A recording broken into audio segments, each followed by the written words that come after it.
তো বলছে তো সুন্দর একটি পর্যটকদের জন্য আকর্ষণীয় এখানে শুটিং স্পট, পিকনিক স্পট সহ সব ধরনের সুযোগ সুবিধা। আর আল্লাহর দেয়া নিয়ামতের মধ্যে আল্লাহর দেয়া আমাদের উপরে যে করোনা, সেই করোনাগুলির মধ্যে অর্থাৎ দ্বীপের পানিগুলি সুপ্রিয়, কোনো ফিল্টারিং করা ছাড়াই আমাদের এই পানিগুলি একদম পিউরিফাই করা পানির মতোই খাওয়া যায় নিরাপদে, খুব স্বাদপূর্ণ পানি। তো এটা মূলত আমার জন্মভূমি।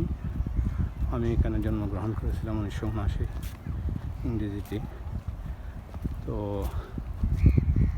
আমার জন্মভূমি আমার জন্য গর্ব। এই মাটিতে আমি বড় হয়েছি, এই মাটির বুকে ধারণ করেই আমি আজীবন, আমি তো স্বপ্ন দিকে আমার জন্মভূমি একদিন উন্নত হবে। পুরো দেশবাসী এই জন্মভূমি সাফর দ্বীপকে একটি পর্যটন স্পট হিসেবে গ্রহণ করবে। তাদের শান্তির জন্য তারা এখানে আসবেন, এটি আশা করি। তো আমাদের দ্বীপের মানুষগুলি খুব সরলমনা, বিদেশি বা দেশের যে কোনো মেহমানদেরকে আপ্যায়ন করতে এটা আমাদের ঐতিহ্যবাহী একটি অভ্যাস।